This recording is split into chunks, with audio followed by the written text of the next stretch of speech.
Welcome back to the Mancave Caucus Podcast, the best in news, commentary, information, to take back home to your barbershop conversations. You guys still go to a barbershop where everybody wants to talk, I've cut my own hair for the last 8 years. There was a time where you could have the barbershop conversations. Surely they're still out there. I have them. I have them while I'm cutting my own or hair. Beauty shop. Hey, yeah, we have a lot of female listeners as well on the Man Cave Caucus. And, you can also expect plenty of fun, Tim. Good-natured banter here as well for your drive into work or wherever you are listening in to the Man Cave Caucus Podcast. I'm your host, Ben Baker. Tim Holden is the co-host and sidekick extraordinaire. Across from me here, the other side of the makeshift desk, which now, because of our video, everybody can see that we weren't joking about the makeshift desk. The desk fabricated is right out of raw materials, just left over on the job site. We're going to have to makeshift it a little bigger if we get much more That's right. goodies. Equipment. Yeah.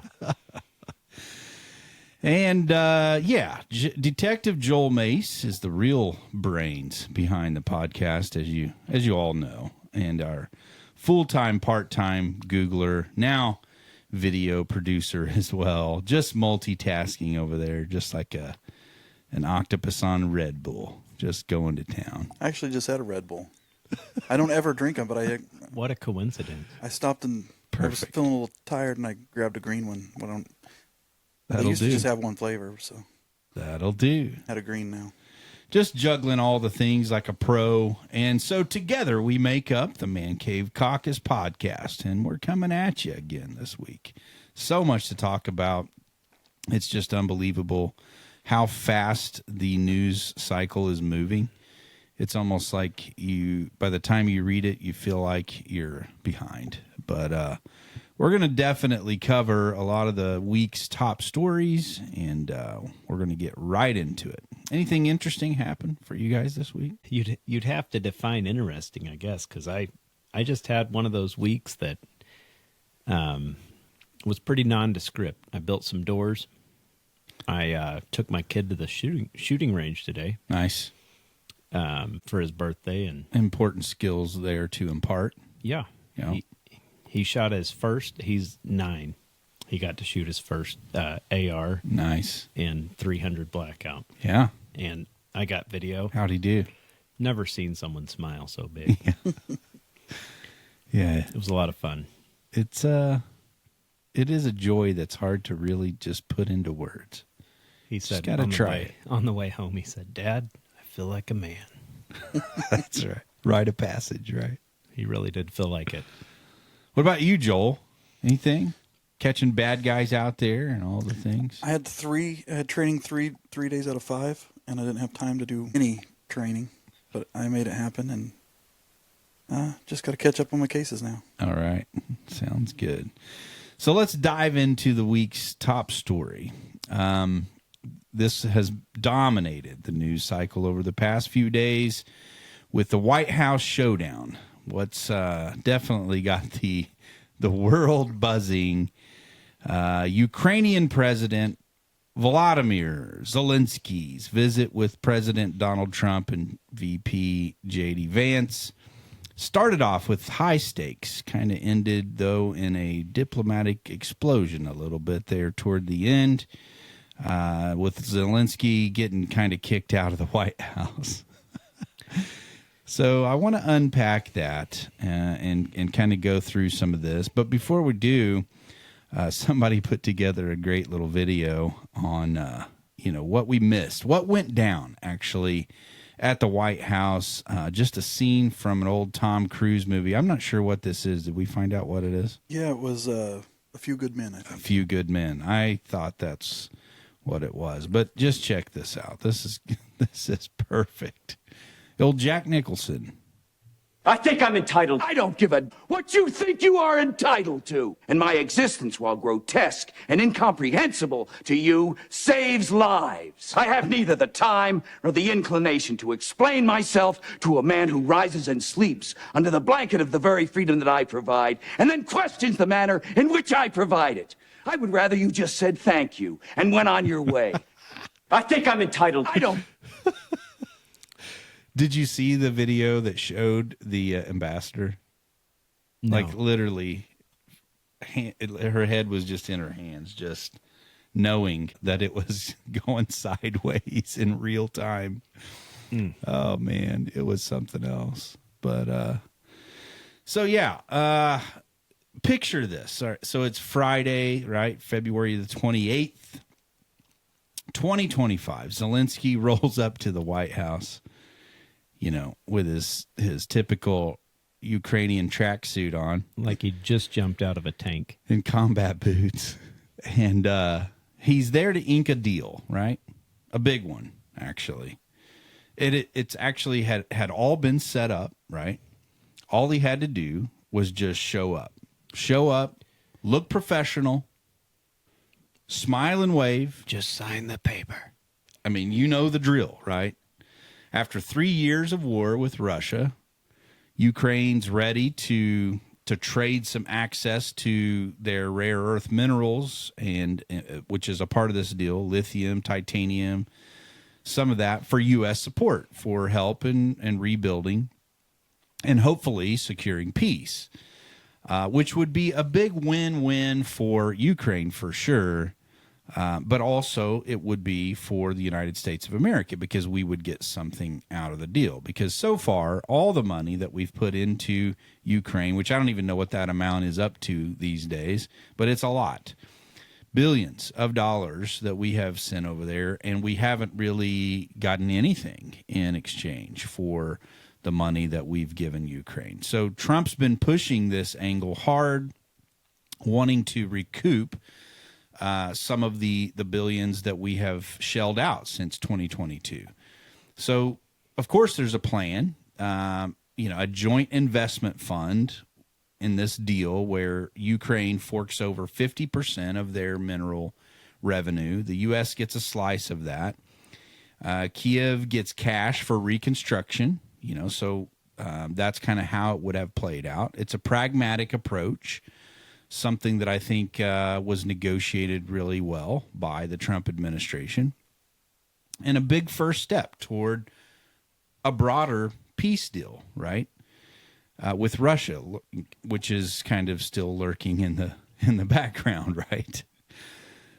So things kick off there in the Oval Office, cameras rolling, everybody's kind of on edge. Trump's been chatting with Putin, claiming that peace talks are nearly there, almost to the point where it's done.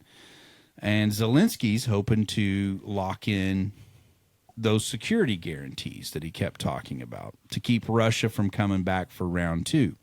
But then it all kind of unravels relatively fast. Zelensky seemed to almost, intentionally, I think, blow this up in front of the cameras. His attitude was not one of diplomacy, for sure. And so Vance kind of jumps in at that point. He's touting diplomacy as the path to end the war. Zelensky's firing back and forth. He made the statement, what kind of diplomacy are we talking about, JD? And things really escalate at that point. So Vance accuses Zelensky of disrespecting the U.S., saying he hasn't said thank you enough for America's help in all of this. And then Trump piles on, begins, kind of finger pointing, and his disposition kind of changes to be on the offensive. And he even gave him the old Polly Walnut fingers. Did you see that? Mm-hmm. I've got a picture of it. You got to put this up there, Joel. It's the old Polly Walnut. Look at Trump right here. Just missing a pinky ring. So he's pointing at Zelensky, and Trump's voice kind of gets a little bit agitated, you could tell at this point. And he says, "Don't tell us what we're going to feel," because Zelensky's like, "You're going to feel, you've got a big ocean," and all this is kind of a threat, a veiled threat. And Trump's like, "Don't tell us what we're going to feel." And next thing you know, it's kind of a bit of a shouting match between all three of them. Zelensky warns that the U.S. might feel it later if Russia isn't contained. Trump calls it a threat. The room's kind of a pressure cooker at this point, and the mineral deal dead on arrival at this point. No signatures, no press conference, no lunch that was supposed to happen with Zelensky and his team. So they get ushered out of the White House about 1:40 in the afternoon, and then he's quickly in an SUV peeling away from the White House. To go do interviews. With all the major TV networks, right?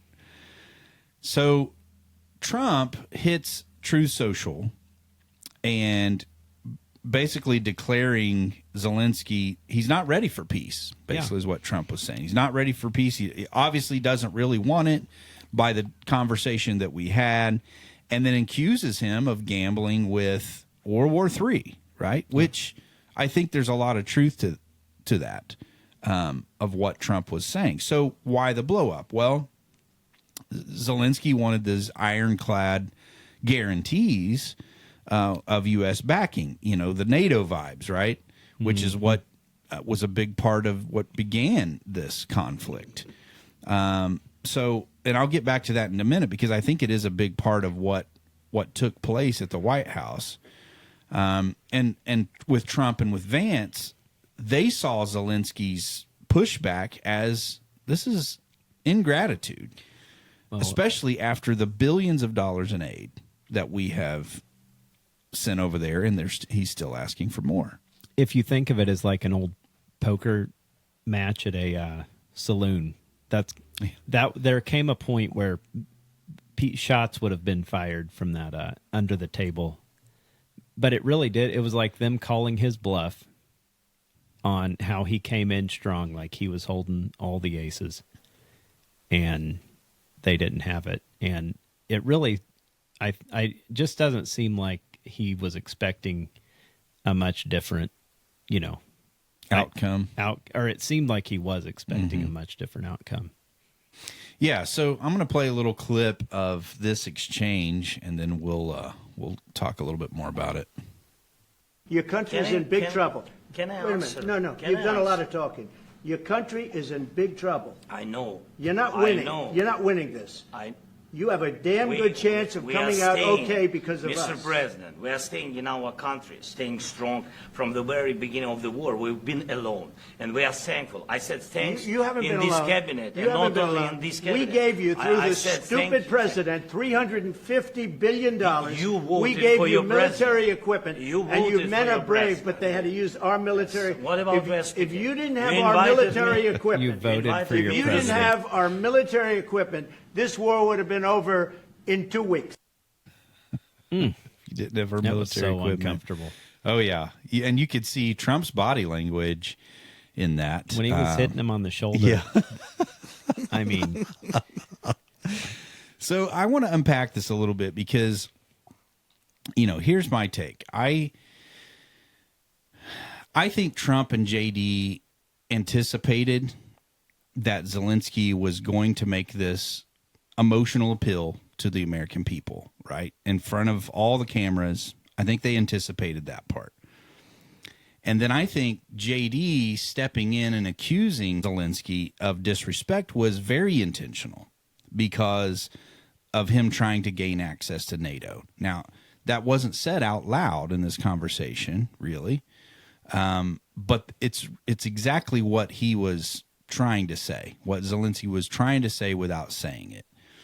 And they can't allow that. If Ukraine joins NATO, the U.S. would then be bound forced to into World War right III. with their collective defense agreement to defend, and because with NATO, an attack on one is an attack on all. That's how it's viewed if you're a part of NATO. And if Ukraine joined, then any future skirmish with Russia then would obligate the U.S. to enter into direct conflict then with Russia. That would mean World War III. And if that happened, China would have to pick a side. Well, it's not going to be the U.S. So they're going to side with Russia.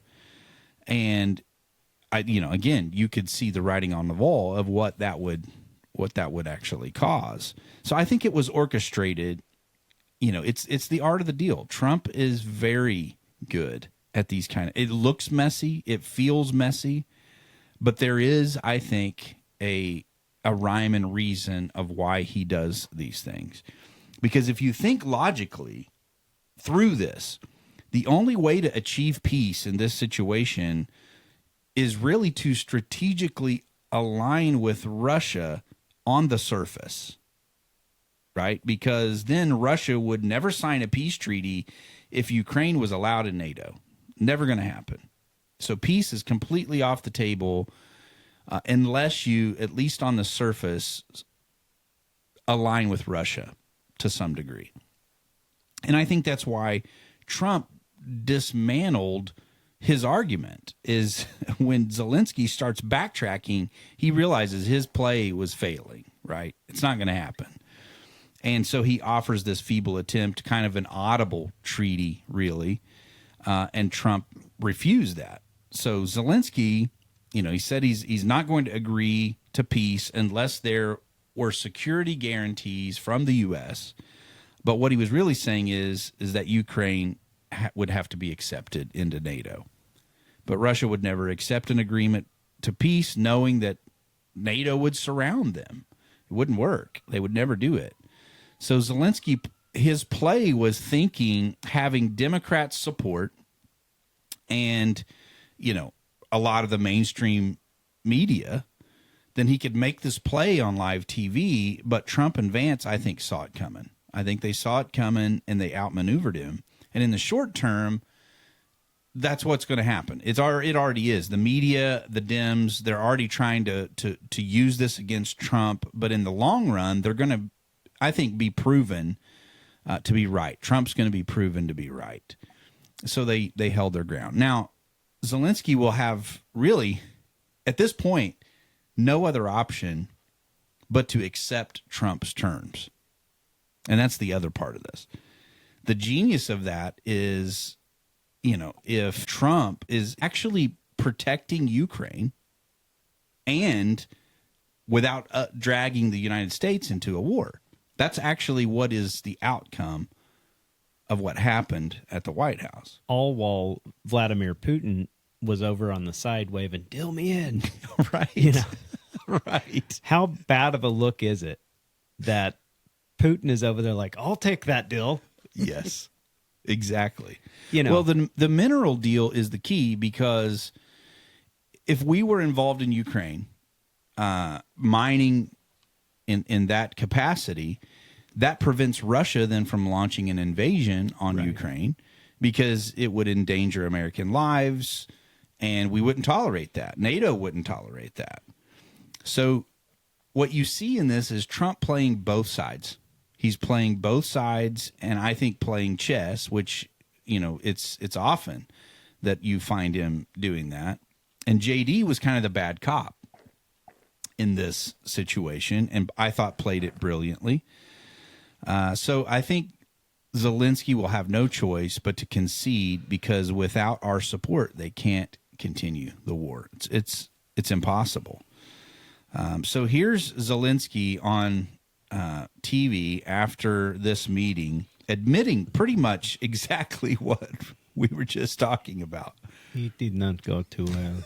Part of security guarantees. Now we want to find the place for our biggest strategic partner, for the United States, or United States will propose where and how the United States will give us security guarantees, what kind of and what part of volume of security guarantees. And when we will be ready with this, we will come to diplomacy.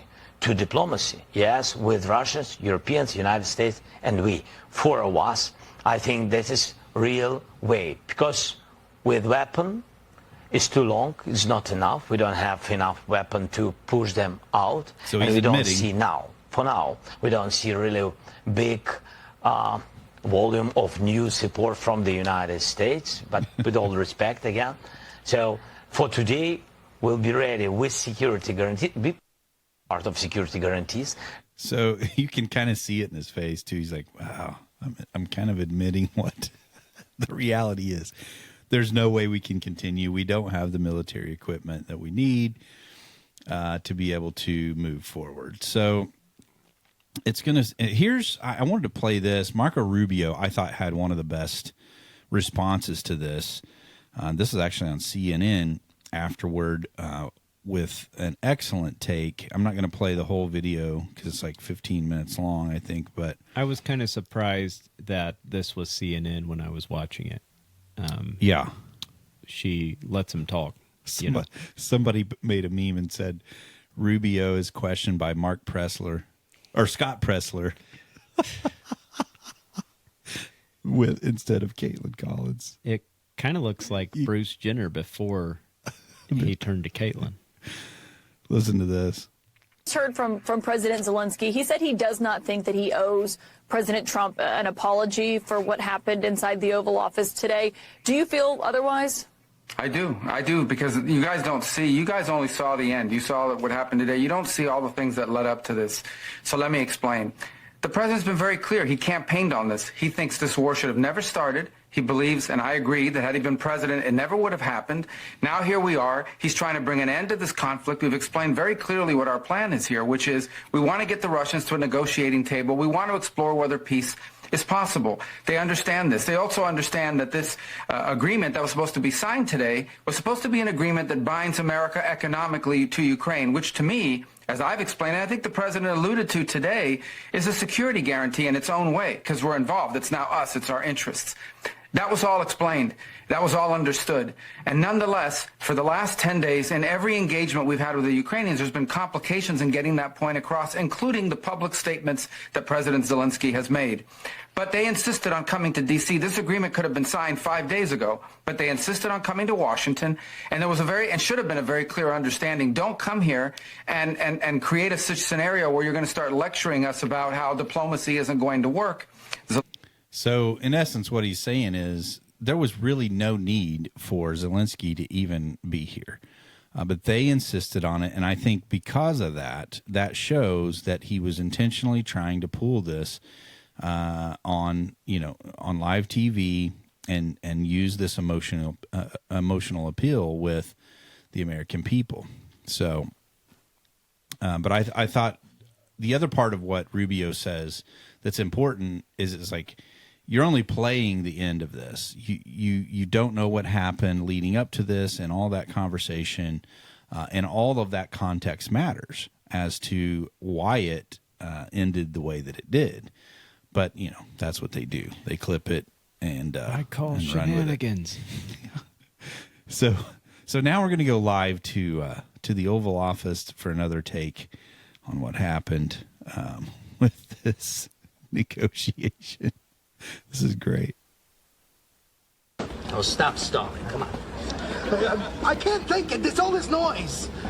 Or is it because I built a stronghold around Greenland? I've driven you out of Western Europe, and I've left you teetering on the brink of complete annihilation. I'm not beaten yet. I still have armies in the Ukraine. The Ukraine. You know what the Ukraine is? It's a sitting duck. A road apple, Newman. The Ukraine is weak. It's feeble. I think it's time to put the hurt on the Ukraine. I come from Ukraine. You not say Ukraine weak? Yeah, well, we're playing a game here, pal. Ukraine is game to you? How about I take your little boras from... Oh, stop stalling. Come on. Classic. It's just a road apple. You guys like to play Risk? I've only had the time to play Risk once. I love it.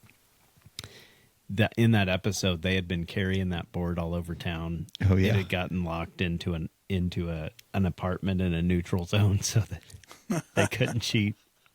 Takes like 3 days to play a proper game of Risk. It can. I mean, if you play it right, you know. 4 hours or so, 4 or 5 hours. Should be able to wrap it up, dominate the world. I've never had the attention span for Risk. Hey, there are some games out there that are worse than Risk, though. Yeah. You ever played Axis and Allies? I have not, but I've seen people. That one takes toil at a lot longer. Yeah. I do like some Risk, though. Next up, the first cabinet meeting took place this week, and I thought this was interesting for several different reasons. Now that all the members are sworn in, are confirmed and sworn in, and one of the things that makes it a contrast to what we have seen over the past 4 years is just the fact that they actually had a cabinet meeting, right? Yeah. Is that Gates? Where? Middle of the No, that's Hegseth. Oh. Yeah, that's Pete Hegseth. Same hair. But, I mean, how many cabinet meetings did Joe Biden have over 4 years? It was only a few. Yeah. Like full cabinet meetings. If you go look at the last cabinet meeting, his final cabinet meeting. So bad. They were sucking wind. Yeah. But the contrast in this, I think, is interesting. One of the things that happens with this, too, is they started with prayer. Here's the beginning of this cabinet meeting, the first full cabinet meeting of the Trump administration with everybody there. And this is how it starts. Say grace, and then we'll have our meeting, right? Thank you very much. Thank you, Mr. President. Let's pray. Father, we thank you for this awesome privilege, Father, to be in your presence. God, thank you that you've allowed us to see this day. The Bible says that your mercies are new every morning. And Father God, we give you the glory and the honor. Thank you, God, for President Trump, Father, for appointing us. Trump's Father looking God, around. thank you for anointing us to do this job. Father, we pray you will give the president, the vice president wisdom, Father God, as they lead. Father, I pray for all of my colleagues that are here around the table and in this room. Lord God, we pray that we would lead with a righteous clarity. Father God, that as we serve the people of this country, every prospective agency, every job that we have, Father, we would humble ourselves before you. And we would lead in the manner that you've called us to lead and to serve. Father, the Bible says that blessed is the nation whose God is the Lord. Well, Father, we today honor you. And in your rightful place, Father, thank you for giving us this opportunity to restore faith in this country. What's his name, Joel? He's the new, people of America. is it? And Lord God, today in our meeting, we new pray and that you will be improved Pete glorified Buttigieg, maybe? in our conversation. In Jesus' name. Or is he amen. the HUD director? I'll find out. Scott, that was a very... Maybe it's HUD. I can't remember, but that's how the first cabinet meeting started. Big contrast to what we saw out of the Biden administration for the last 4 years. One of the, I think you're going to see a lot of that. You're going to see more cabinet meetings. You're going to see, I think it just exudes leadership again, like compared to what we have seen. Not only the people that are in that cabinet, but just the way that it's conducted. I mean, the last one we saw with Biden was where Jill Biden basically took over the meeting. You remember that? Mm-hmm. Mm-hmm. So a stark contrast to the last 4 years. Next up. That was HUD Secretary Scott Turner. Okay, HUD Secretary Scott Turner. Really good guy. Trump proposes what he calls a gold card immigration visa. And I thought this was interesting, and we'll see what he's had to say about it when he kind of rolls this out here. We're going to be doing something else that's going to be very, very good. We're going to be selling a gold card. You have a green card. This is a gold card. We're going to be putting a price on that card of about $5 million, and that's going to give you green card privileges plus. It's going to be a route to citizenship, and wealthy people will be coming into our country by buying this card. They'll be wealthy, and they'll be successful, and they'll be spending a lot of money and paying a lot of taxes and employing a lot of people. And we think it's going to be extremely successful. Never been done before, anything like this, but it's something that we're going to be putting out over the next, would you say 2 weeks, Howard? Do you want to say a couple of words about it? So a gold card. It's coming down the pike, folks. Just a cool $5 million. Did you see what he said about if we had 10 million people come over, we'd be able to pay off the national debt. Was that an accurate statement mathematically? What brought more into question than that was if there's even 10,000 people outside of the U.S., or 10 million, that people outside of the U.S. that had over $1 million. And there are, in fact, 36 million millionaires outside of the U.S. Okay. So I just was getting to how many people there were outside of the U.S. with 10 million. It is possible. But I feel like you need 10 million or more to justify giving half of your net worth for citizenship. Although this is something every American should look at this and realize that there are people who will pay that $5 million to be an American. So we should be a little more thankful. To the tune of 5 million we were born here. But yeah, so 5 million for the gold card, offering wealthy foreigners a pathway to U.S. residency and citizenship. It aims to replace the EB-5, what is known as the investor visa program, which currently requires a 1 million investment. Did you know that? For the EB-5. But also requires a creation of 10 jobs, the EB-5. So $1 million, and you have to create at least 10 jobs to be able to get that. The gold card would provide green card privileges and is intended to attract affluent individuals to boost the economy through spending, taxes, job creation, and the proceeds potentially used to reduce the national debt, as Trump mentioned. But details on vetting and implementation are still pretty vague. I think those things are important. Just because you can pay $5 million for a visa doesn't mean you should just be able to come unvetted, right? So we still need a vetting process in place for those. So we'll see what that looks like when they give more details as to that. So they're saying it's supposed to launch in just a few weeks. So, again, I need to know more details as to how that's going to work. Ben Shapiro was talking about it this week, and he said something about that people like Google and Oracle and those companies will be able to pay that for mastermind immigrants in other countries for them to come here. Geniuses. Are you aware that we are sending 40 million geniuses to be able to bring them over and put them to work, right? Yeah. Well, I think it would be a good program if you can do it in the right way and have the correct vetting in place.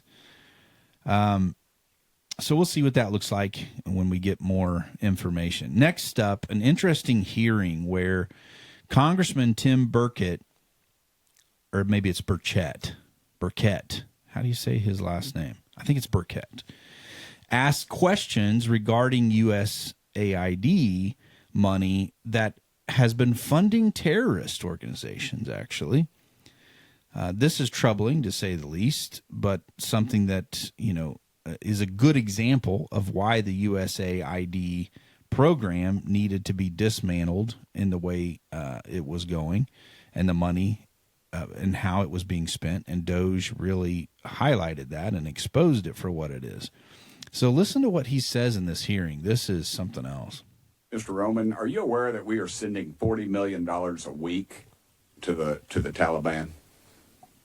Yes, sir. 40 million a week. Can you name other instances of foreign aid going to terrorist organizations? We have assisted Al-Shabaab in Somalia. There's been instances of the Hamzi network in Sudan, Hamas, Islamic Jihad, Hezbollah, Kataiba Hezbollah, Hayat Tahrir al-Shams in Syria. Dozens of terror organizations have received indirect assistance from U.S. foreign aid. Could you elaborate a little bit on the mechanisms in place that are to stop foreign aid from going to terrorist groups, and why are they not working if we have any in place? Sure. And I would note that these are terrorist weaponry. You see some AKs, SKSs, some snipers, some clips. He used the word clip. Carriers probably made in China. That irk you? It does. small We should send landmines all of them right a there. MAGA Let's zine. use Gaza as our case study. From $2.1 Black billion Rain. in American taxpayers' money to Gaza since October 7th when Hamas invaded southern Israel. USAID money was going in terms of an emergency use authorization to try to go to parties that USAID formerly had a relationship with in the Gaza Strip.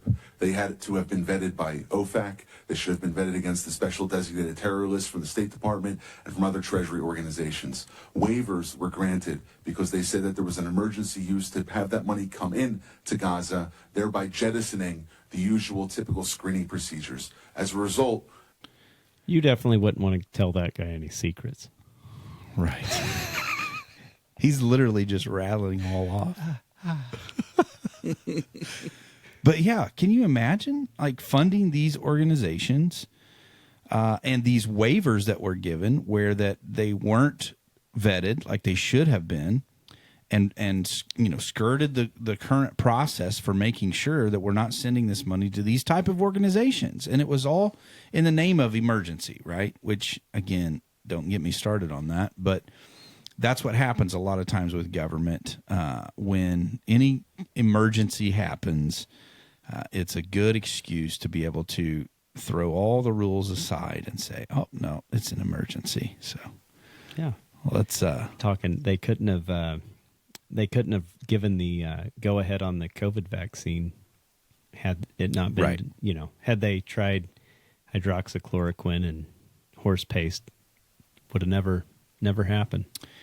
Yeah, so I thought that was an interesting, and I didn't even play all of it, but this guy knows what he's talking about, and obviously a lot of that money was going to terrorist organizations that hate us, and we should never be allowing that kind of funding to go to those organizations. That's the bottom line. Next up, an update on remember we talked about the underground mine where Elon mentioned the underground mine with all the paperwork for the retirement of the federal workers. So we got an update on this, and you know I think we actually mentioned like there's got to be a better way, right? There's got to be a better way than some underground mine you've got to go down into with a wheelbarrow full of papers for people to be able to retire. Well, there is a better way, and Doge has already found that already. So I think it's interesting to listen to what they have to say, where they have set up a way to do this in a lot more efficient way.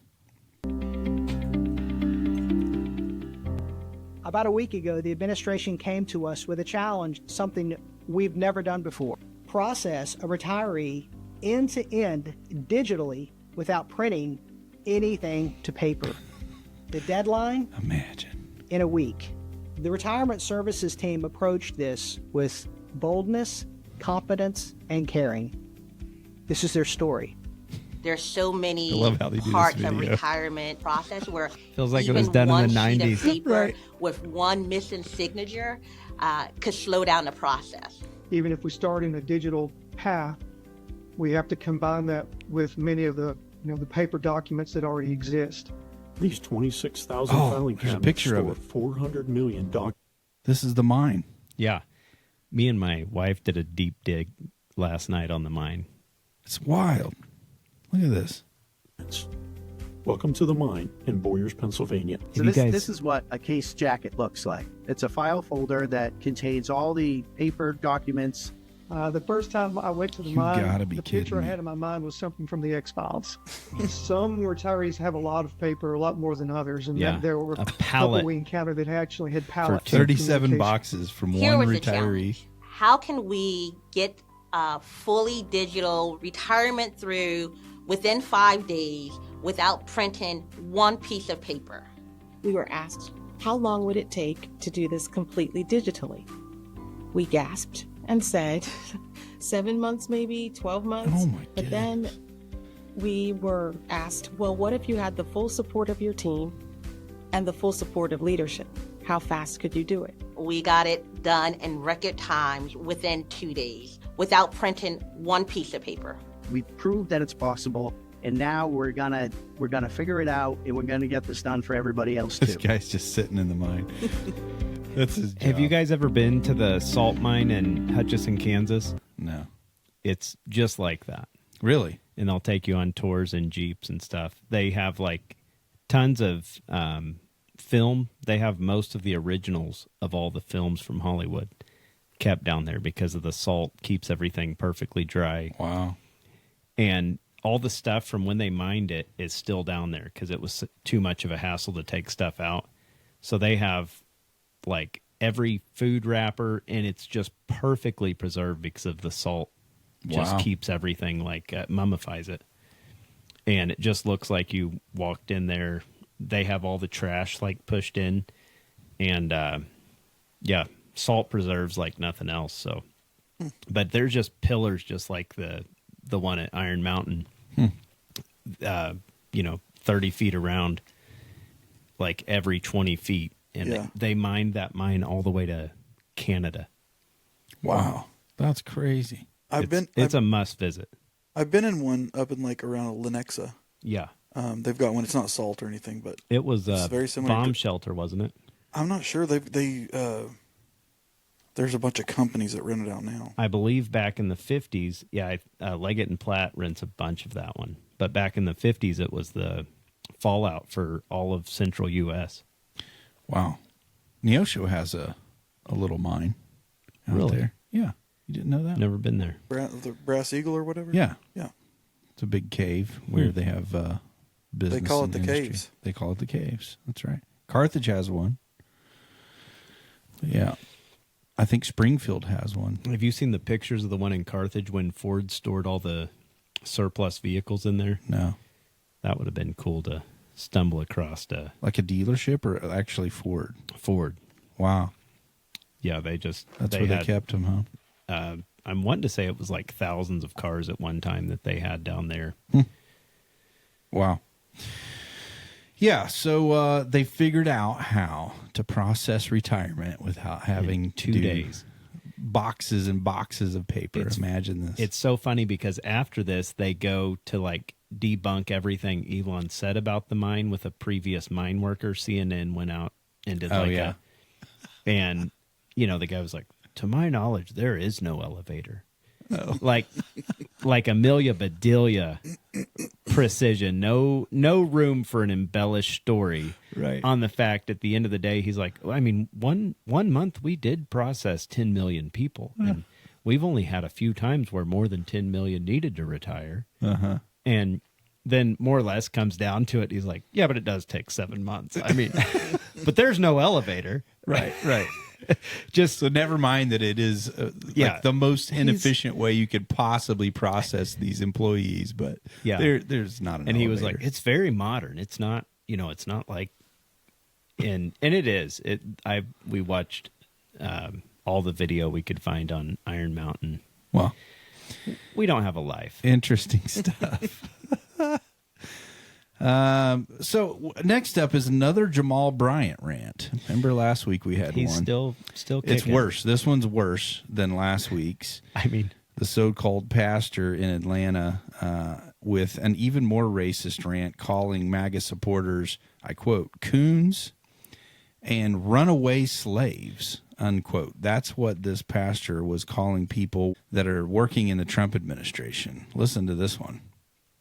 I feel bad for them coons in the White House who are in there tap dancing for massa, wearing bow ties, shinning and grinding, laughing like nothing is funny. I ain't afraid of the spooks that sat at the door.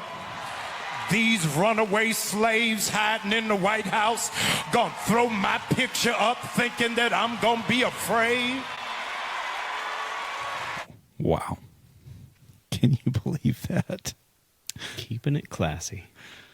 Yeah. Man, I tell you, these people are really bent out of shape. I'd take the steeple down because Over I what's feel going like there's lightning coming. Yeah. I will say, not a pastor. But had to put that one up there. Next up, a Fox article about a woman, and I'm using air quotes, Yeah. arrested because there were explosives that were found at a Tesla dealership because of a protest against Elon Musk. Elon commented on this yesterday, and Rogan asked Elon, about the lady, and Elon said, "That was not a lady." Right. Well, if you notice anything about this mugshot, this guy, and I will say guy, goes by the name of Lucy Grace Nelson. And here's what the article says. It's a Fox News article. Lucy is short for Lucas. Okay. The United States Attorney's Office for the District of Columbia announced it has charged 42-year-old Lucy Grace Nelson, also known as Justin Thomas Nelson,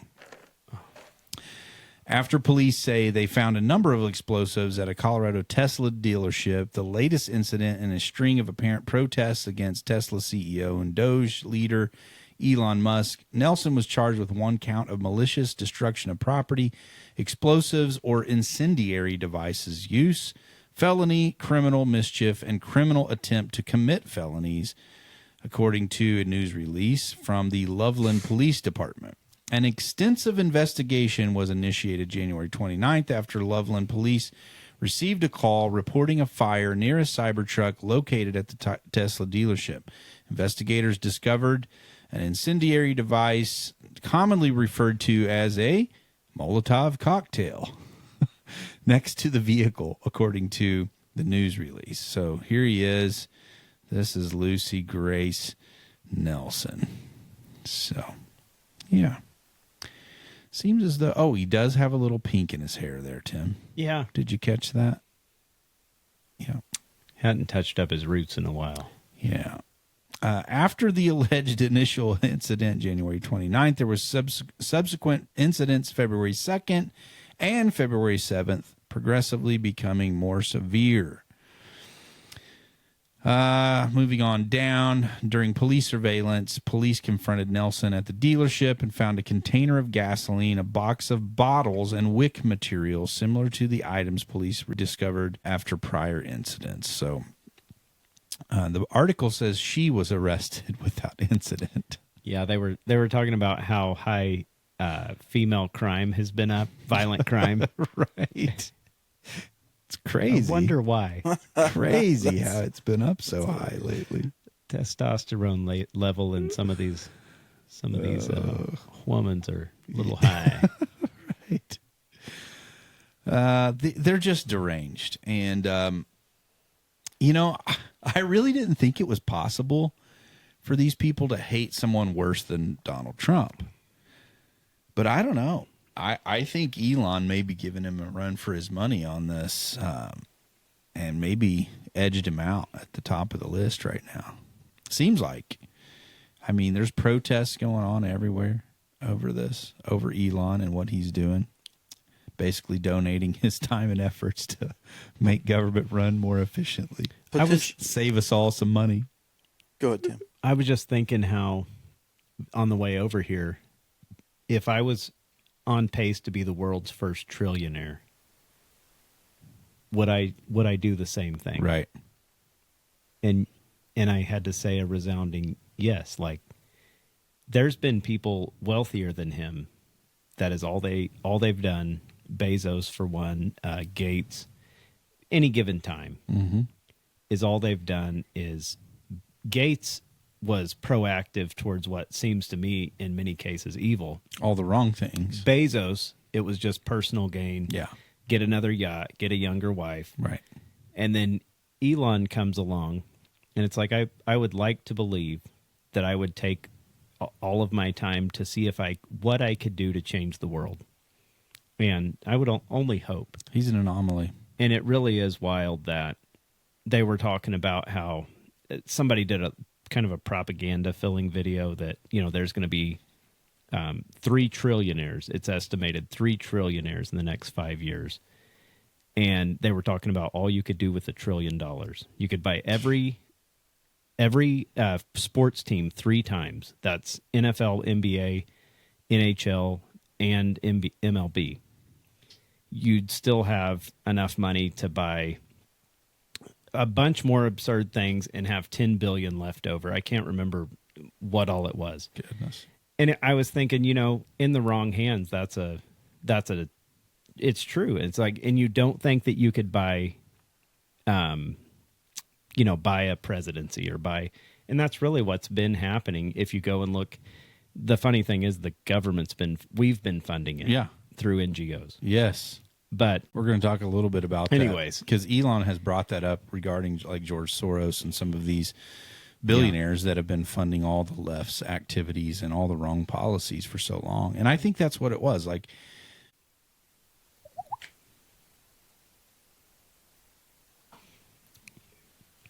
Joe, you need to get one of those action clappers. I do. For now, I'm going to stick with a thumbs up. Like we're about to go on Fire in the Hole.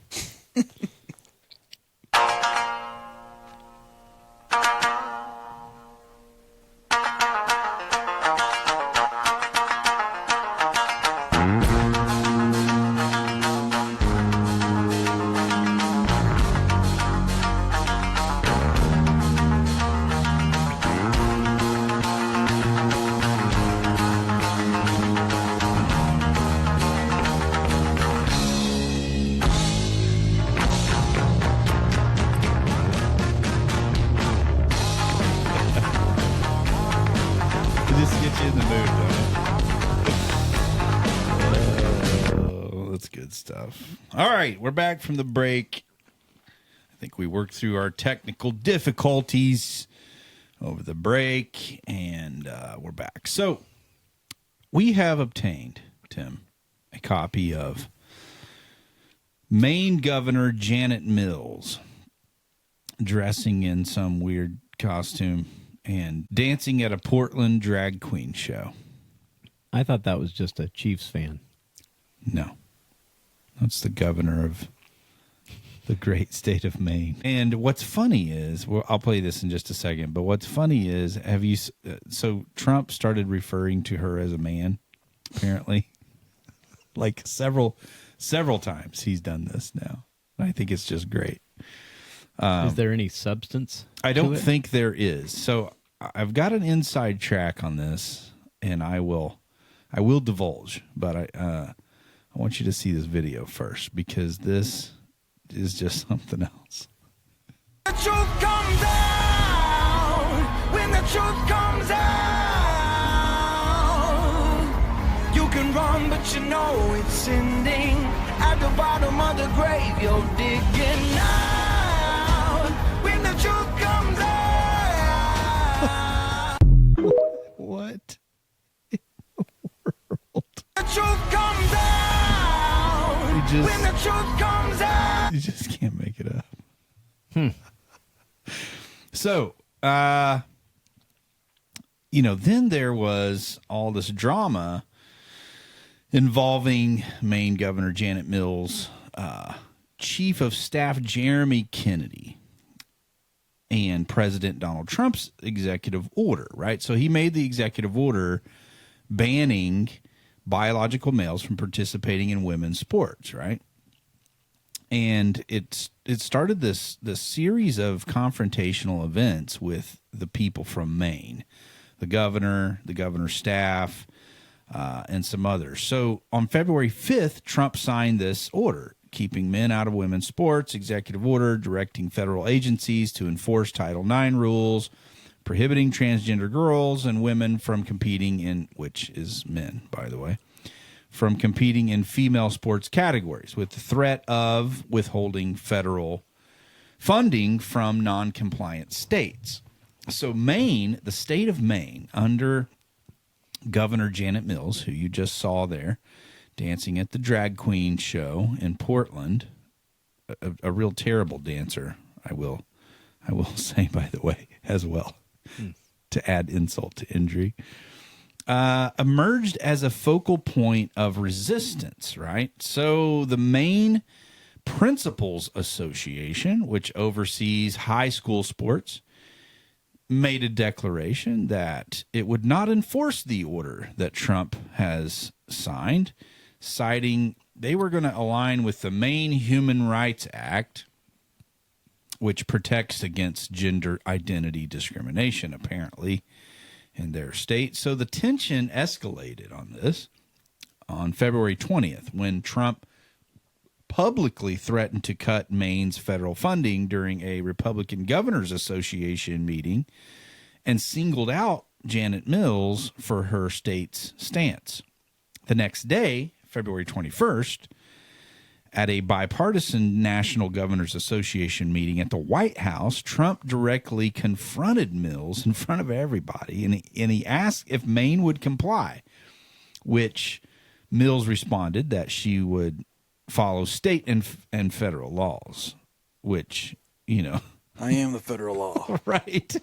He's like, I'm the president. I'm asking you this. I just checked. Going to comply. I just checked if Maine had a surplus. Oh, yeah? In their budget? Yeah. So in their budget, in the fiscal year of 2022, they had $595 million. In contrast to Missouri's surplus billion.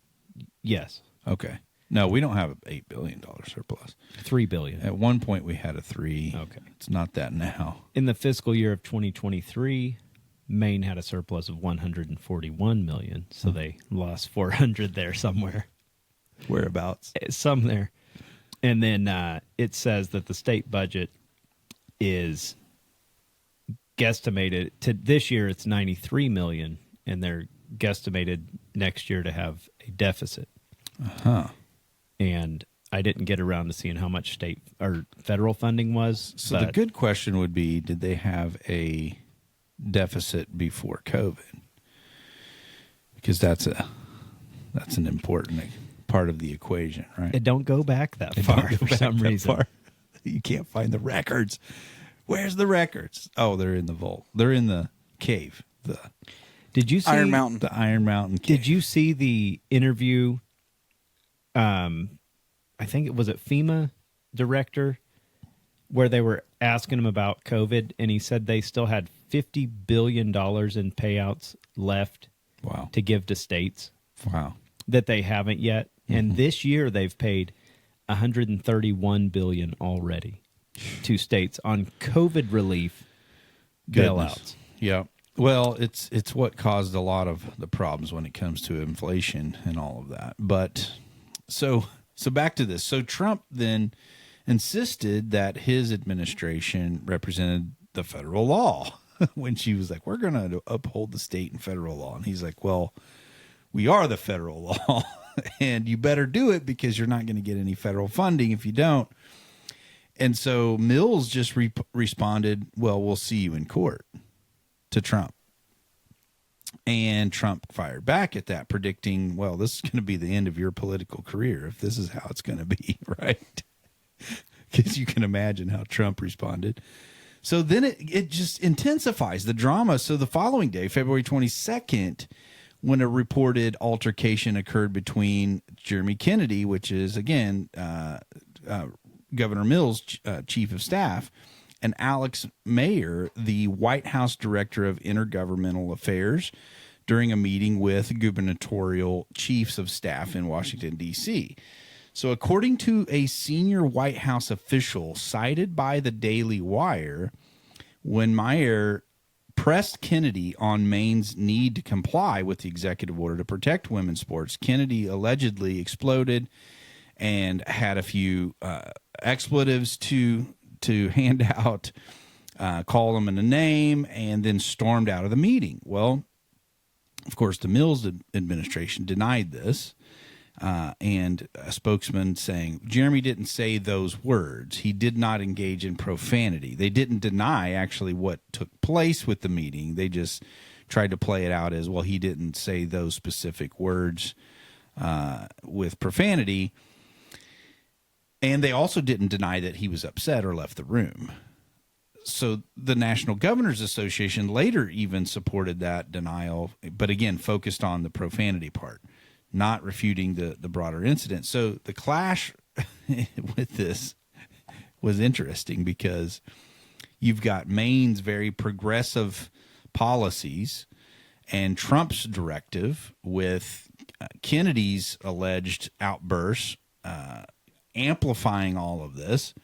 But following these events, the U.S. Department of Education launched a Title IX investigation into Maine's Department of Education on February 21st, alleging discrimination against female athletes by allowing transgender participation, further escalating this conflict. But here's what's interesting, okay? So I'm getting to this.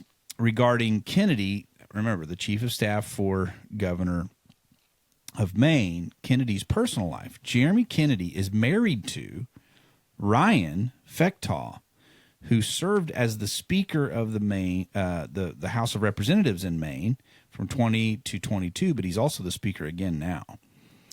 And he was the first openly gay person to serve in that role. Now, here's what's interesting. Kennedy's connection to this guy adds another layer of political and social context to this situation, given Fechtaw's prominence in Maine's Democratic leadership and, of course, Maine's very progressive pro-LGBTQ plus IA, all the alphabet things, policy positions. So I have a good friend that I have met through the Club for Growth who is a state representative in Maine. Her name is Laurel Libby. And she is a rock star in the Maine legislature, just doing the Lord's work, a rock solid conservative, also a friend of the show, a listener. And just, can you imagine serving in the House of Representatives in a state like Maine, where you're in the minority and you've got these mentally deranged Democrats that are in control of everything, and you're trying to be or are a conservative trying to do the Lord's work with the right policies. But they tried to censure my friend during COVID. Okay, so she defied the COVID mask mandate and wore a mask to the Capitol building. Because here's what happened. If I remember right, the governor, when she finally lifted the mask mandates, she left it on for the legislature. Like, everybody else is fine, but the legislature, you still have to wear a mask. So Laurel Libby defied that, and some other conservatives, and they were going to censure them. And this is in 2021. Stripped her of her committee assignments and all of that. You know, we're going to do that, which they ended up actually not going to a vote, I think, on this. But so fast forward this February, another censure of Representative Laurel Libby has happened, and this is all centered on this executive order, and Maine saying that they're not going to uphold Trump's executive order on transgenders in women's sports. So she just simply has been criticizing Maine's policy of allowing this to happen, and also defying the governor and everybody else, trying to defy what Trump is trying to do with this executive order. And she highlighted a transgender high school student who won the girls pole vault state championship. This was February 17th, just a week or so ago, after competing in the boys division the previous year. So she cited this instance. She posted on her legislative Facebook page, sharing the two publicly available photos of the student, one from the 2024 boys competition where the student placed 5th, by the way, and then one from the 2025 girls event where the student took first place, along with the student's first name. So she argued that this demonstrated an unfair advantage, which it does, and called for Maine to comply then with President Donald Trump's February 5th executive order, keeping men out of women's sports. And this post goes viral, and she has actually a substantial social media following, by the way. Look it up, Joel. See if you can find that. I got it. On Twitter? Yeah, Twitter. How many followers? 47.2 thousand. 47,000 followers on Twitter. What about Facebook? Did you find that one? Let me see. So this post, though, went viral, over 18,000 shares, drawing national attention even from Trump, who on February 20th then, threatened to withhold the federal funding from Maine for noncompliance during that governor's meeting. So then the Maine House, the House of Representatives in Maine, led by this Democratic majority, I think the majority leader's name is Matt Moonen, accused her of violating the legislative code of ethics by posting these photos and identifying this minor, they claimed, without consent, even though it was publicly available pictures, and said that she was breaching the trust and civility expected of lawmakers for making this post. And they have went and censored her again, this time though for real, and condemned her for all of this, and Ryan Fechtaw, who is the speaker again now, emphasized that the censure was about conduct. It wasn't about policy disagreement, stating that targeting a minor online was just unacceptable, which was not what she was doing. And Libby, of course, defended her actions, asserting that this event was public and the photos were already online. Some of them were even posted by the school publicly. And that her intent was to expose this injustice against girls, against female athletes, not to harm a student. She tried to make a floor speech when they brought this up for a vote on protecting girls' sports, but was repeatedly interrupted by the Democrats and their objections, point of order probably, and all of those things, silenced by the speaker as well for straying from the censure's focus when they were making this vote on censure. And so they did. They voted on this. They stripped her of speaking and voting. So she cannot speak on the floor of the House. She can't vote. Lost her voting privileges on the House floor until she apologizes, which is an action that Laurel says, I'm not going to do that. In fact, I'm going to vow to continue to advocate for the girls in the state of Maine. And so this is just crazy to me. The fallout with this intensified even with this Trump administration that has now said, like, we're going to investigate their Title IX in the state of Maine. And this defiance by Laurel Libby, which I think is fantastic to take a stand for this and stand up for girls in her state. I think it's just crazy, too, that you've got these people who cannot handle even someone speaking and using the First Amendment right to take a position. To take a position standing up for all of the girls in Maine. Yep. Nonetheless. Ironically, the first thing that comes up after her page is a guy on Facebook calling for her censure. Mm-hmm. And on behalf of Fechtaw. Yep. Pitiful. It's crazy and stuff. doxing her. Essentially, got a picture of her family here. Exactly. It's disgusting. It is.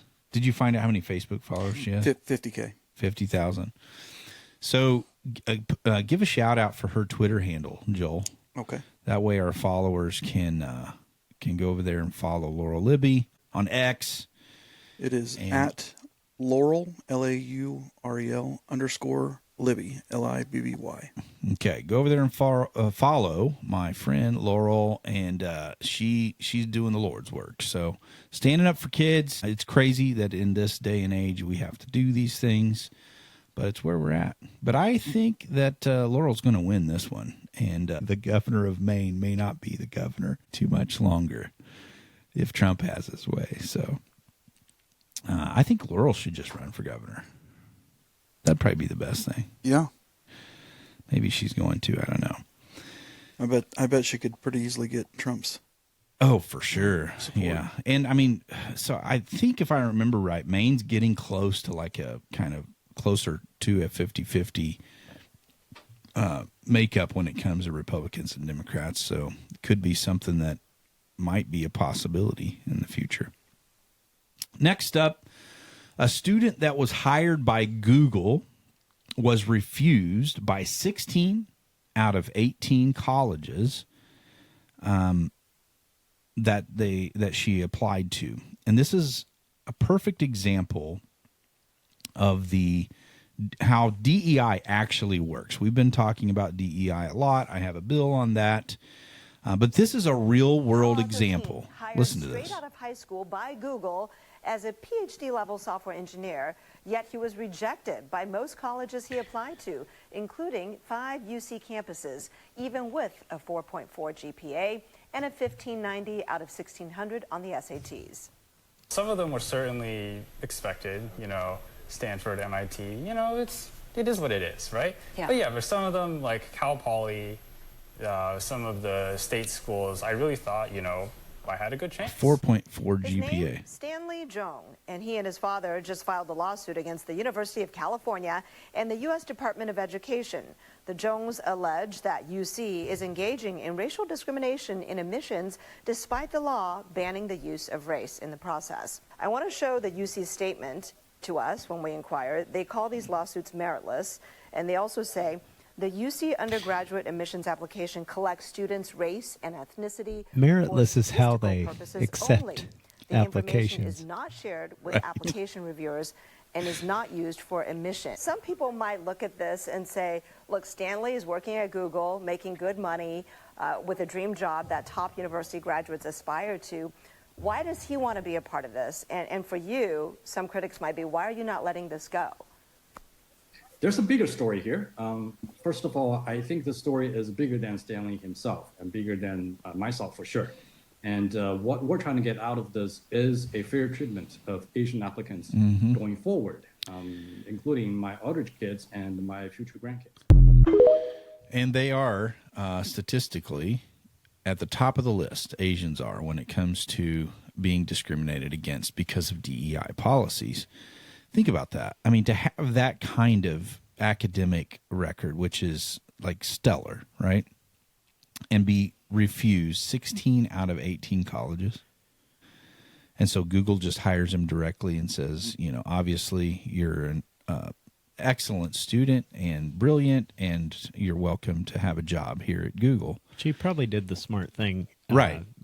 But still. Circumventing. Yeah. But I think bringing this to light, which can only happen a lot of times with lawsuits, in trying to push back against this woke agenda. So I thought that was an interesting story.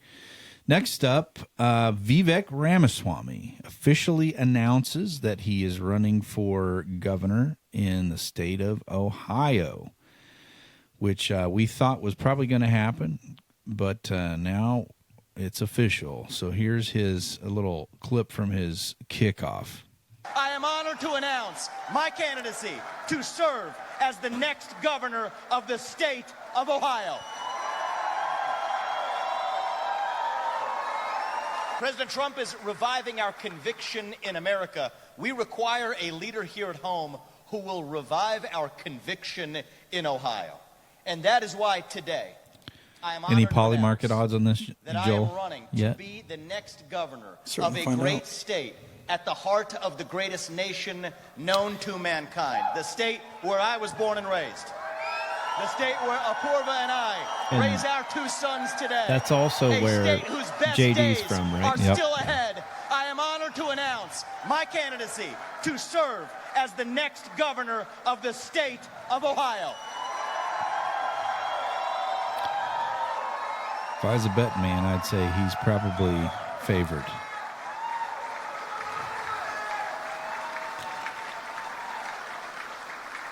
I'd say I that's will lead probably a Ohio pretty to be good the place top to put state your in money. the country to start and grow a new business. Might be I an will lead investor. Ohio to be the top state in the country to raise a young family. I'll lead Ohio to be the top state in the country where our kids get a world-class education in math, reading, writing, critical thinking, and physical education. I will lead Ohio to be the top state in the country where we give our kids the toolkit to think of themselves not as victims but as victors in a competitive global economy. We will lead Ohio to be the top state in the country where we embrace capitalism and meritocracy instead of apologizing for it. We will lead Ohio to be the top state in the country that takes a hatchet to red tape, overregulation, and bureaucracy. We will lead Ohio to be the top state in the country where we lead the way in the sectors of the future, from semiconductors to aerospace. Look at where we are today. How about this company, guys? Good stuff. I'd say no current polymarket no odds. current odds. It's coming though. So I guess that'll be in 2026. So I'm assuming, unless Ohio has some weird odd year thing. Is there a current governor terming out, or? Well, he's not been a very good governor. Yeah. Yeah. He's Especially terming out. COVID was the nail in the coffin. But for him. Is that every 4 year? 2026. Yeah. So, yeah, he got elected again. What's the Ohio governor's name? Oh man, I would have known if you hadn't asked. Can't even think of it. But anyway, so we'll see how that goes for Vivek. I think he has a good shot at it. Next up, as you know, President Trump and Secretary of State Marco Rubio are going hard after the cartel, and we're already seeing some results from that. Here's a video I'm going to play. This was crazy. Yeah. And 29 cartel leaders, they're showing a video of them getting off the plane here, being extradited from Mexico to the United States to be prosecuted here for crimes. So yeah. they were being held in prisons in Mexico? In Mexico, yeah. Man, I can't help but. So this is huge. I think this is also included in this group that was brought in for extradition is Rafael Caro Quintero, I think is his name. He murdered a U.S. DEA agent. And I think this is the highest number of extraditions in one day in the history of Mexico. I guarantee it. Did you, while we're in the deep south, did you see the video from Colombia? I don't know. So it was someone from Colombia. Joel might be able to help me with this. And he was saying that Biden had more or less, or was it Venezuela? Okay. Biden had asked them to send over the Aragua gang. Mm-hmm. It was Venezuela. Okay. I'm guessing. Yeah. Anyways, it was on X. And I don't remember if it was it was somebody in the political sphere over there in Venezuela said that it was requested that they send that Tren de Aragua gang over. What was the reasoning behind that? If Other Joel than to can just find destroy it, our country? Yeah. If Joel can find it, that's crazy. It's like I said, it could be complete. I've gotten in the weeds a little bit. So I did find a July 11th, 2024 article that debunking it. Okay. Biden administration designates Venezuelan gang as transnational criminal organization. I don't know. I could be wrong. It would make sense why they didn't shut that down. Yeah. In Colorado for so long. Mm-hmm. Well, it was just a few apartment buildings. Yeah, just a few. Hey, to answer your previous question, Ohio Governor Mike DeWine has turned out. Yep. Mike DeWine was terrible. So I think this show of strength when it comes to dealing with the cartel is something that we've been waiting for a long time, and I think will affect a lot of things in this country, especially when it comes to the southern states, the southern border, but even the drug, the drug trafficking, human trafficking, not only here in the United States but in other countries as well. It's going to have a major effect on that. So it's good to see they're finally doing something about it. For sure. Next up, Jeff Bezos redirects the editorial board of the Washington Post, which he owns now, by the way, toward, believe it or not, personal freedom and liberty. I couldn't hardly believe this when I read it. So this is just last week. The billionaire owner of the Washington Post announced a significant shift in the newspaper's opinion section. He directed it to focus exclusively on defending personal liberties and free markets, moving away from its traditionally broad range of perspectives. This decision prompted the resignation of the opinion editor by the name of David Shipley, who just said, nope, I'm not going to do that. And he resigned. Chose not to lead in this new direction. He was probably not qualified in the first place Probably for leading in this particular endeavor. But one of the stories I saw on Apple News was how this announcement caused so many people just to withdraw their subscriptions. Well, but people like me are like, well, maybe I'll get a subscription to the Washington Post, who's always been traditionally just awful when it comes to objective news. Hey, I bet you would be eligible for one of those $10,000 subscriptions. Politician-only subscriptions. I'll have to look into that. But here was his statement he shared on X. Jeff Bezos shared this on X. He said, we're going to be writing every day in support and defense of two pillars, personal liberties and free markets. We'll cover other topics too, of course, but viewpoints opposing those pillars will be left to be published by others. He justified the change by arguing that the internet now fulfills the role of presenting diverse views, and he expressed confidence that these principles are right for America and underserved in current media. So, I mean, that's a strong statement. Hard to argue with there. Like, we're only going to publish stuff that align with personal freedom and liberty. Like, that's powerful. It's a novel idea, actually. Now, is that because of a convictional change, or is it because of the bottom line? Once again, is there a wrong time to do the right thing? Exactly. I'm loving it.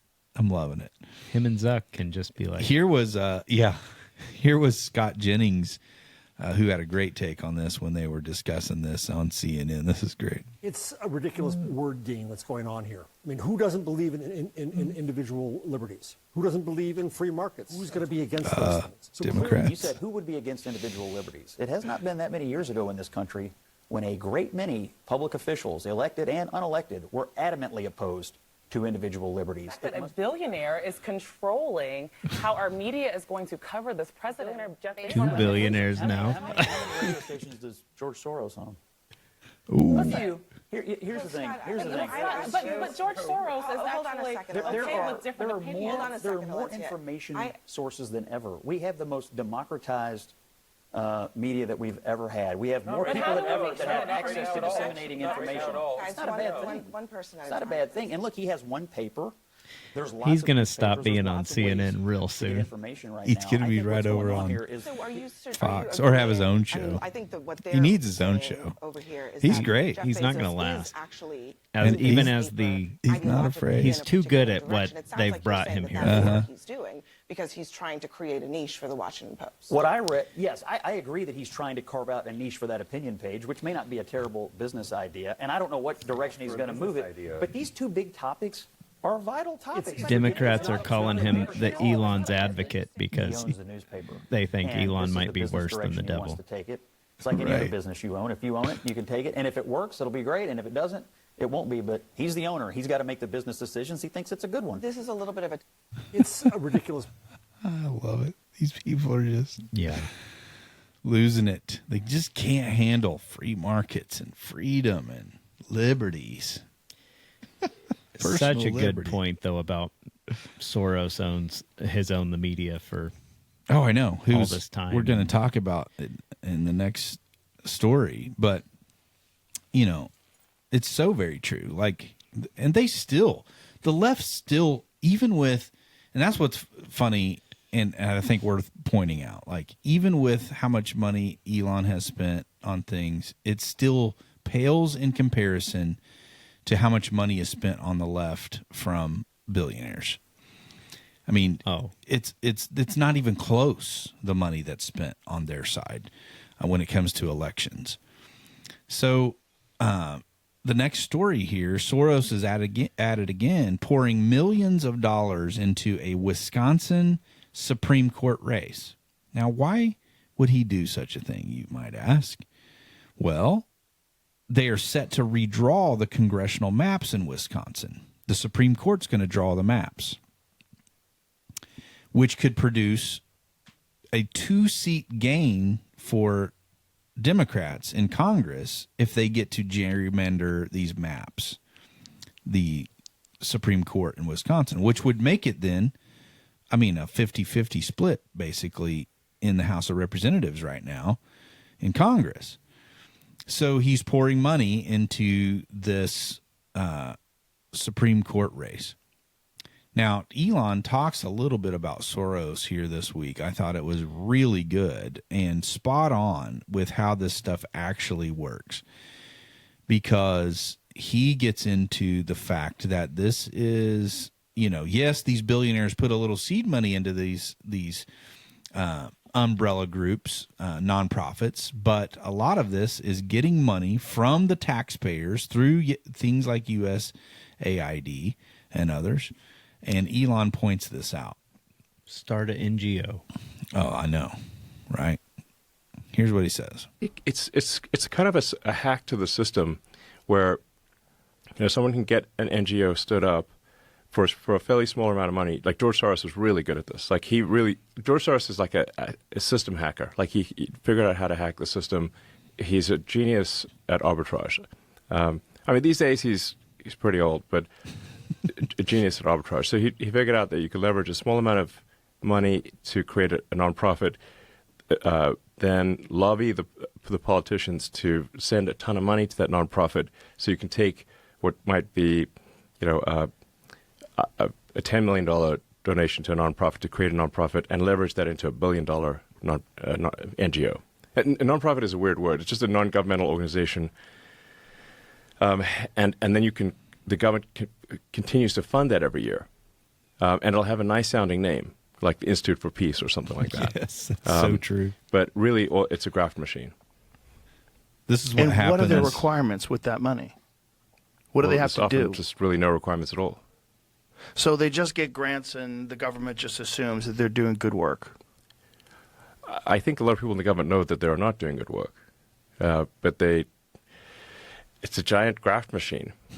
It's funds more or less. That's what he went on to say, that it funds political campaigns and all of it. Yeah, he's been studying Soros for about 3 years now. He's been talking about Soros just in interviews and breaking down what he's done to destroy the U.S. Alec, I will. Oh, that's the next video. Yeah, so I love how Elon is pointing this out. Like, it is a grifting operation, and taxpayer dollars are funding a lot of this, and it is rigging elections. It is affecting a lot of things when it comes to policy as well, in states and nationally. We've gotten several initiative petitions passed in the state of Missouri that were mainly funded by Soros organizations like the 1630 Fund and others, where they put billions of dollars or millions of dollars into these initiatives. And so it's not really something that's led by the people. It's led by these outside organizations. Our Proposition A, which we talked about on the Midweek Minute this week, that got passed last November, which is another minimum wage hike for Missouri, and also mandating paid sick leave for businesses, which is an awful policy position, is not a conservative position, is not something that the majority of Missourians are really in favor of, albeit because they were lied to about what this would do. And it sounds good. Everybody wants a pay raise, right? So it goes to the ballot, but it was funded by these groups. And I think the 1630 Fund put like over $4 million, I believe, in Proposition A, and they're not even from the state of Missouri. So you have these progressive organizations that are funding these initiatives in red states, and it's for that reason, because they know they're not going to win with the legislature. They know they're not going to win with a governor, so they find another way to get bad policy implemented in those states, and it's funded by these guys. Okay, next up, this is something. Alec Baldwin, who, by the way, you always stand behind, right? Always. Don't ever forget that. But he wants to, and I quote, snap the neck of a Trump impersonator who was kind of harassing him a little bit in the street there in New York. So let's watch this video and see what Alec Baldwin did this time. This guy just has a knack for... I wonder if Trump impersonators are going to take over for Elvis impersonators. Right. The next generation. Ring that woman. If you kiss the ring, Alec. Kiss the big, beautiful ring. Come on, Alec. Come on, look at Alec Baldwin, right? He did that impersonation of me. It was not too hot, not too good. But look, we're back in office. You lost. Kamala lost. She's somewhere getting intoxicated. Look at that suitcase. Unbelievable. Well, Alec, if you don't want that pardon for murdering that woman in cold blood, you can call it first degree, you can call it whatever you want, but it was not good. She's looking down on me right now, smiling, happy. Thank you for confronting the man who took me out, who killed me, and that's okay. Now, let me ask you a question. Sure. No, you realize, by Whoa. the way, no, look at me. I want you to look at me. Sure. You got a camera on me here? The ring, no, it's the ring. But you realize, my kids live in this building, right? But I want you to know something. We love the children. Look, Alec, you don't want to attack your favorite president, Alec. Look, I love you. I love you, Alec. He's got more than De Niro, that I can tell you. De Niro ran away. Alec confronted. That's good. He's strong, but also he's weak because he murdered a woman. So that's okay, right? Look at this guy. Oh, man. Alec Baldwin was Say not... the money off the views were going to the family of the victim. Yeah. He was not having it. He's going to break his... I could never He's going to do snap something his like neck. that. He's going to snap his neck. I know. I couldn't either. I saw one of the comments said something to the effect of threatening to kill someone after you've actually killed someone. I know. A whole It was another level of such poor taste. I would have been a little bit more nervous than the Trump impersonator was. Hey, at least there wouldn't have been, it would have been on camera, been a little more clear cut on the investigation. Yeah. Speaking of snapping necks, another all-out brawl at the Atlanta airport. Oh, boy. This is just crazy, man. You go through Atlanta, and that's usually where my connecting flights are. I try to slip out as quick as possible. Watch this, man. This is crazy stuff. Get up, get up, get up. All I know is y'all touch me, I'm knocking the shit out of everybody.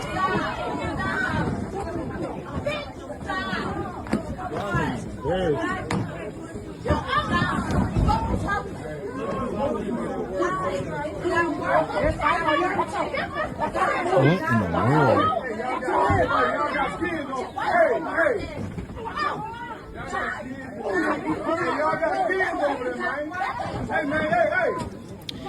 Would be the place to get in a fight. You know nobody has guns, right? It's just going to be a fair fight. Joel, how do you even break something up like that? I don't even know. Well, you let them tire each other out. Right. Just like raising kids. Right. You let them tire each other out, and then you step in. I like it. So, yeah, beware, ladies and gentlemen, not only of airplanes falling out of the sky or, wrecking on the runway, as we have seen as of late, but, crashing into helicopters, things like that. Haymakers were falling out of the sky in that airport. Yes. But also beware of the common airport brawl, probably over who cut in the queue line, I guess. Getting on a plane or whatever. I don't know. What else you got to fight about? You remember that song by Audio Adrenaline, Do You Know Where You're Going to Go? Mm-hmm. Lift a DC-10, yeah, fell on your head. There were 2 plane incidents in that song. Mm-hmm. 747 fell out of heaven. Boy, that crashed was a through the roof of prophecy, the 7-Eleven. wasn't it? I'm telling you. That song they need to run that back through. It might get a devil word. Yeah. Prophetic. Mm-hmm. Next up, President Trump goes on social media and he's going to pardon Pete Rose posthumously. Have you seen this? It's greatness. He could have done it in his first term. Maybe my... So will Pete get into the Hall of Fame after all now? I think so. Yeah. If he pardons him. Major League Baseball is going to have to step in and do that. Yeah, they would have to make the call, but then they would... I mean, what are they going to say? I know. It's now it's in poor taste, though. Right. To do it now is almost a slap in the face. Right. I make my baseball up on the shelf there, probably worth some more money. Yeah.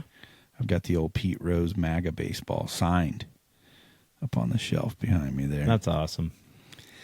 So, yeah, R.I.P. Pete. I thought he'd make Trump's it. going to set it right. I thought he'd make it into the Hall of Fame before he died. Yeah.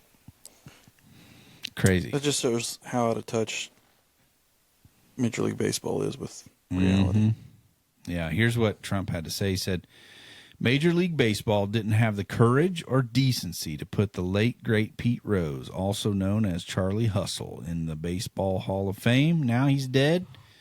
Will never experience the thrill of being selected, even though he was a far better player than most of those who made it, and can only be named posthumously. What a shame. Anyway, over the next few weeks, I will be signing a complete pardon of Pete Rose, who shouldn't have been gambling on baseball, but only bet on his team winning. He never betted against himself or the other team. He had the most hits by far in baseball history and won more games than anyone in sports history. Baseball, which is dying all over the place. I love this.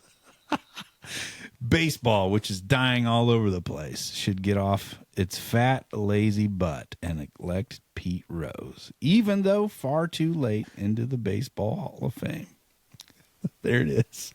You heard it here.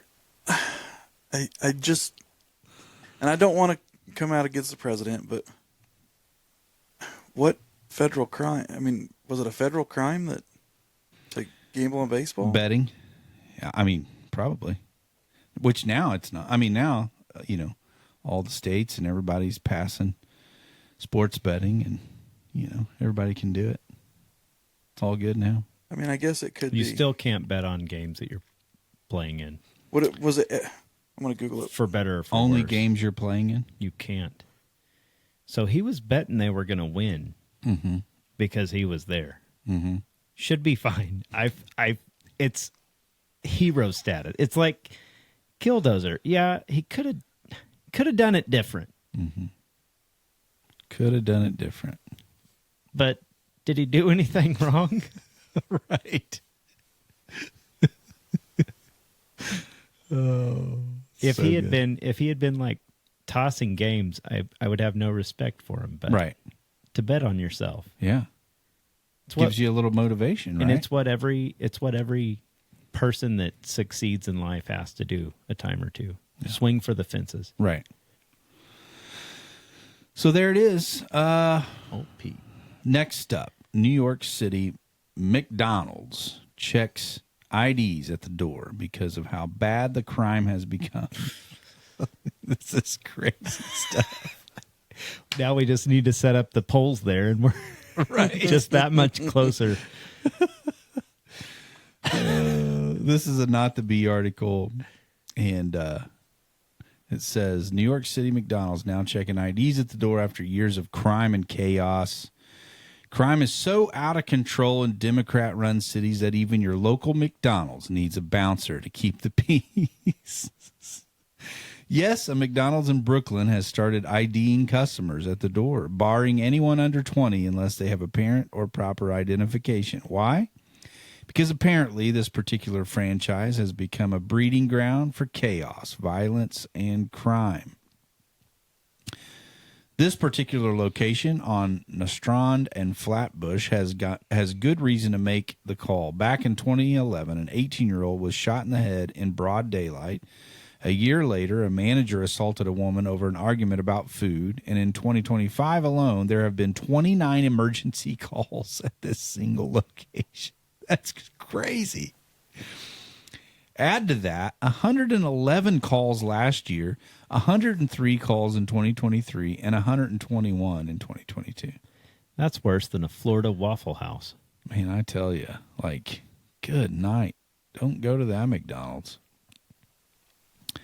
So, yeah, they finally had the last straw. And they said, nope, we're just going to start checking your IDs when you come in here.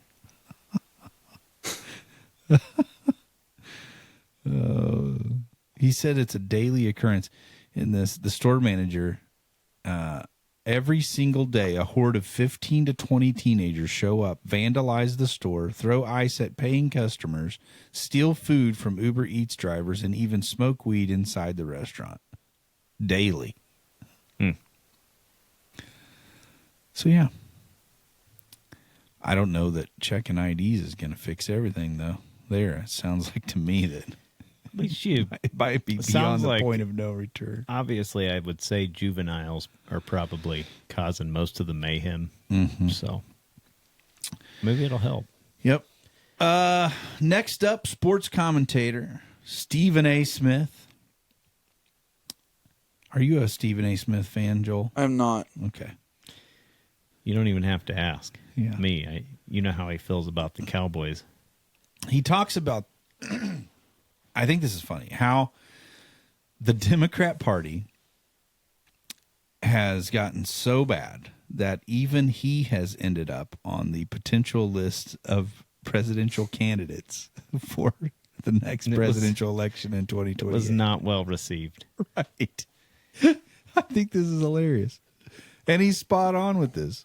Listen. The fact that I am a candidate for the presidency of the United States of America, according to the polling for the Democratic Party, is the most clear-cut evidence of how pathetic of a state of affairs that exists within the Democratic Party today. I have no business being on that list whatsoever. I am not qualified, but it just shows how pathetic things are at this particular moment in time. It would be an interesting thing, though, if him and Scott Bales were running against each other. Just reigniting the something else, man. Feud. Yeah, but I think he's right. Like, this is how anemic their bench really is when it comes to the Democrat Party right now. I mean, they're going to run Kamala again. She keeps winning the straw poll, but it's like, let her ride. I think they know that just there's no hope. Hit me? No, let her ride. That's an 11. You're sitting on an 11. Let her ride. Let her ride. Oh. So Stephen A., he's got it figured out. He's like, they're in such shambles that they've got me on the list. All right, last but not least, we got a Florida man story. Police are assaulted by a Florida man. Not surprising if you stop there, Tim. But it goes on. The story gets even better.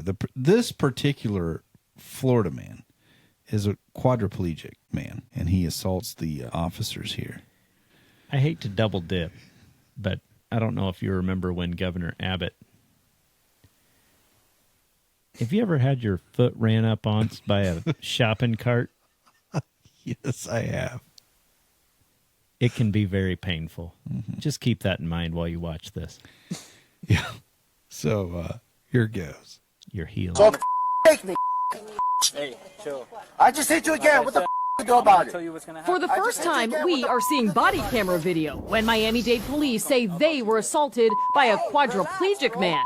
A case so unusual, even the judge at first appearance seems surprised. I have truly never seen a case like this. It happened May 1st. Police were called to the Southwest Miami-Dade home of Brian Amastha, also known as El Valiente, his stage name when he's performing music. According to the report, Amastha and his mother, seen here in red, were involved in an argument. But when mom is put in handcuffs, this happens. Nah, bro, don't fucking do that. Brian, hey, stop hitting me with the chair, man, Brian. Stop doing That's a that. battery on a You just wheel. said. When we interviewed Amastha back then, he told us this. Up on the wheel. I hit them with my wheelchair. Did you? I absolutely did not. The report stated that you spit at an officer. Right. So I suffer from acid reflux, so I normally spit. And I spat like the totally different direction. But this is the video. You want to listen or not? Amastha also told us he felt humiliated during his arrest. Bro, you laughing at me, bro? Because he was separated from his motorized really wheelchair, sad when which he the, says was damaged when it was put on a flatbed. When the live TV coverage of this, like...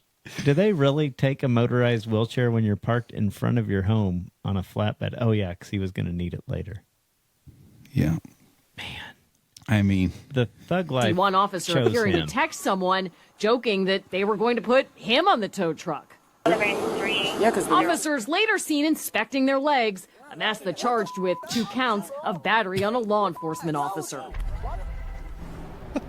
And we are told that corrections did not have a transport van to transport Amasta with his wheelchair, and that's why officers on scene called fire rescue to take him and called a tow truck to take the chair. We're told that there's another hearing in this case scheduled right here for tomorrow. We're in Miami. I'm Janine Stanwood, Local 10 News. First-hand video of the controversial arrest. Janine, thanks a lot. He said he didn't choose the thug life. The thug life chose him because he was born with a gang sign. Yeah. Just. I mean, what do you do, man? I mean, you just can't make it up. You just can't make it up.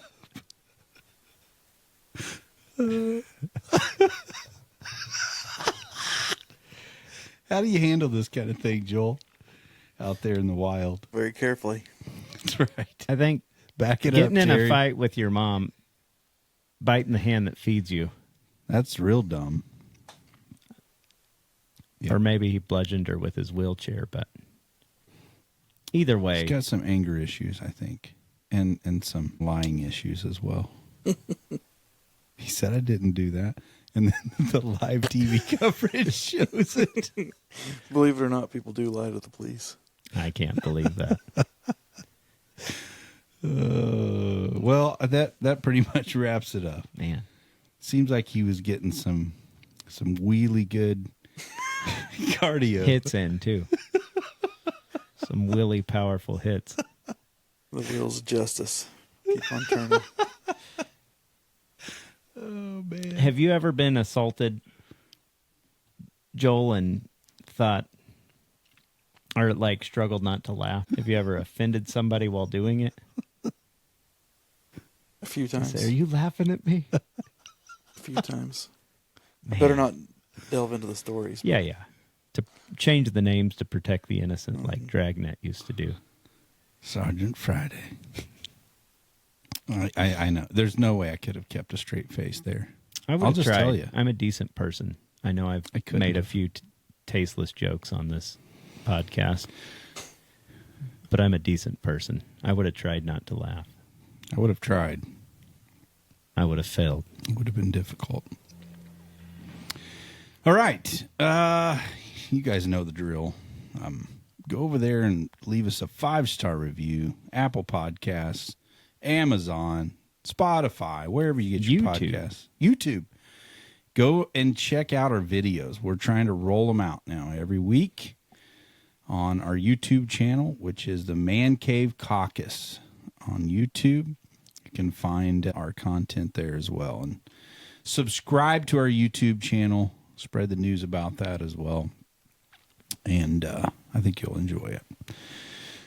With that, hey, ciao, everybody.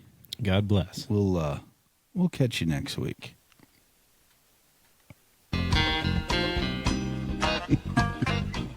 My very good friend, faithful listener to the show, Jordan Paschek, requested a shout out. All right. Shout out to Jordan. Thanks for listening, Jordan. Jonah? Jonah Paschek. Jonah. Sorry, I was looking at the screen. Threw me off. Yeah. He calls me about every Tuesday. I bump into him and tells me how much he loves the show. At the barbershop? Yes, at the barbershop. At Tim's barbershop. Yeah.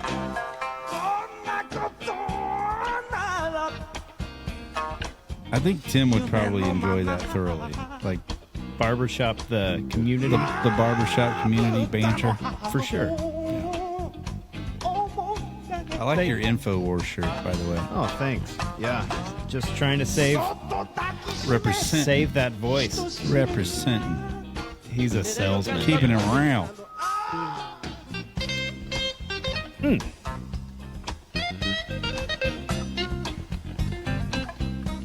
Tried to zoom in, but all I got was info. Yeah. Spin around and show that kid. There it is. You have to stand up and scoot to the right. There you go.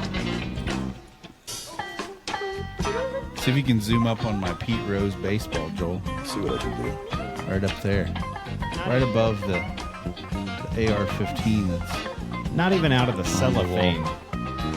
Right next to the Trump $45 bill. It's close. Yeah. I mean, you can almost make out that it's a baseball.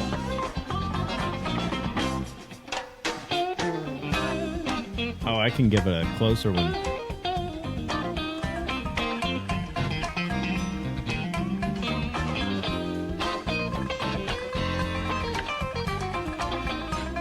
Oh, I was on the wrong camera.